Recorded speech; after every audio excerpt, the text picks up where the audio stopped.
Alright, so this is going to be the top films of 2020 that I watched. Obviously, by the date that I upload this video, I'm a little behind. I actually filmed this video a long time ago, but I wasn't sure if I wanted to release it or not, and then I deleted it because I was doing movie marathons and I didn't have enough space on my SD cards. Anyways, I'm going to go over the top 5 movies of 2020 for me. Now, obviously, I didn't get to go to the theater very often in that year because of events. And so we'll start with the 2 runner-up films I have that I watched after I made the list. Didn't want to add them in, but first one is News of the World, the Western film starring Tom Hanks. It's a very simple meat and potatoes Western directed by Paul Greengrass.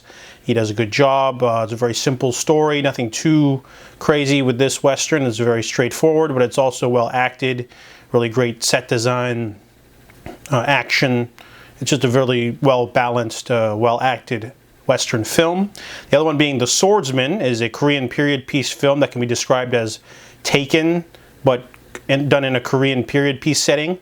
This movie is pretty slow to start, but once it starts to get into the action, our heroic swordsman character cuts a swath through all of his enemies.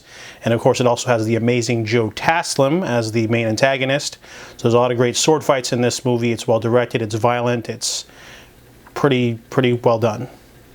Alright, so let's start with the top 5 films of 2020.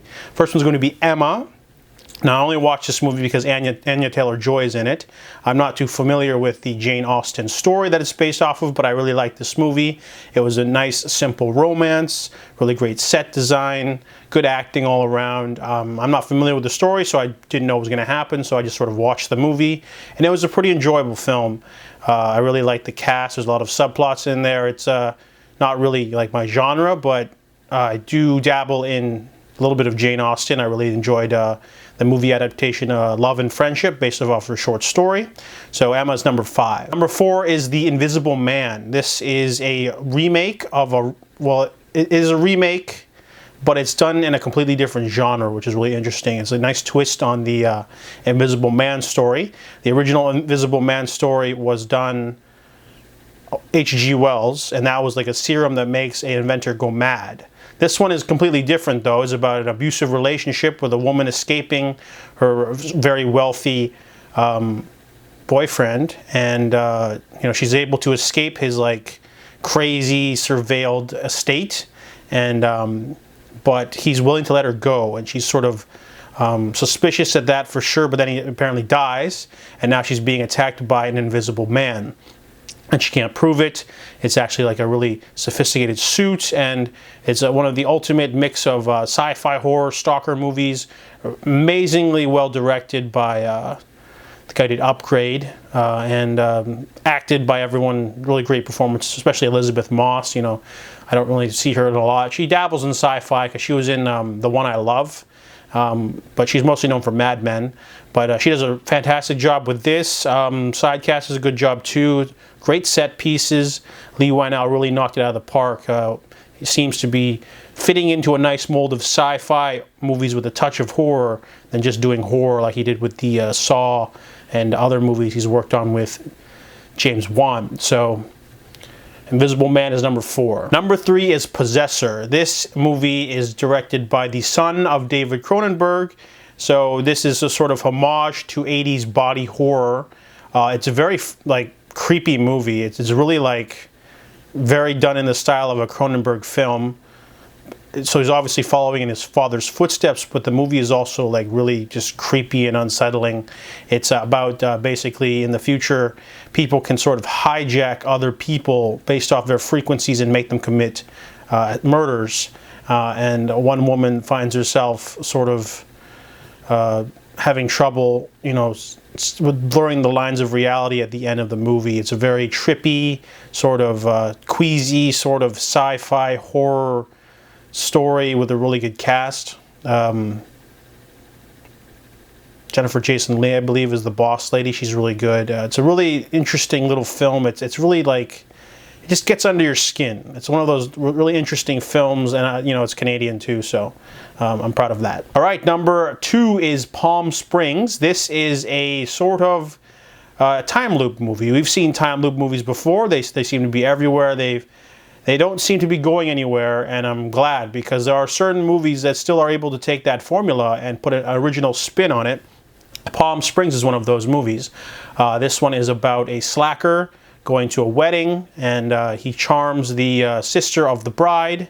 And however, he has done this many, many times because he's living in a time loop, and she causes an event to make her go in the time loop as well. So now they share the time loop, and he explains the rules and what he's done.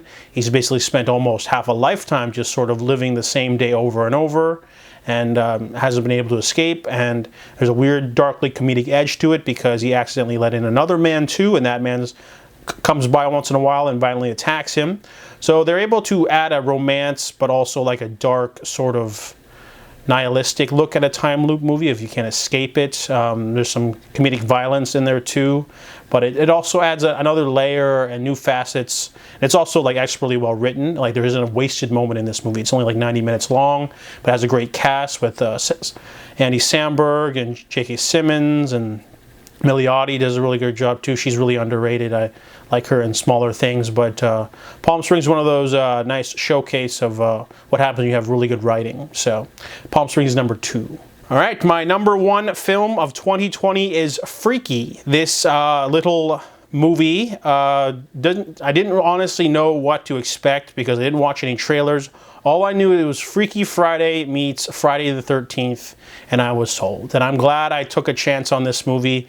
It is a rated R slasher homage to 80s fantasy body swap movies and a fun 80s slasher, which is a hard combination to do, but it's written and directed by Christopher Landon, who does a double duty job because he manages to balance so many different aspects of this genre and all the different things he's trying to do. Because first off, the main 2 crossover things, that's supposed to be a body swapping fantasy movie comedy like Freaky Friday, or I can't think of any others at the moment, but it is also supposed to be a slasher movie, so it has to have some cool kills, it has to be violent, it has to be funny, and it has to create jokes based off of a body swapping plot. But it also throws in a sort of character arc for the main character losing her father, so there's some drama in there.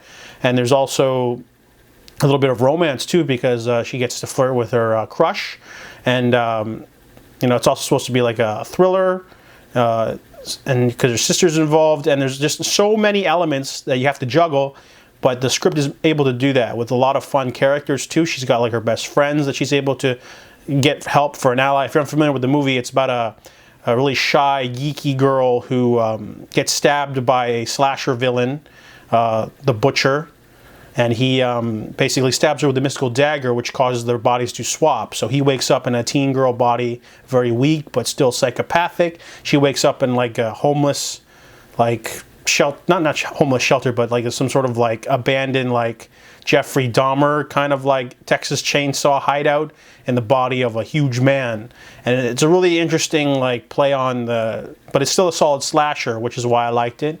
The movie's hilarious, memorable characters, and managed to juggle all those different elements into one cohesive, solid movie with no weaknesses. It honestly uses up every single moment of its time. There's no wasted moments, no wasted characters. Maximizes the thrills, the excitement, the gore. Now, a movie like this wouldn't be able to work without an R rating, I feel, because you can't homage a slasher movie without having like the violence, and that's something that I had a really big problem with Happy Death Day, which was also written by him.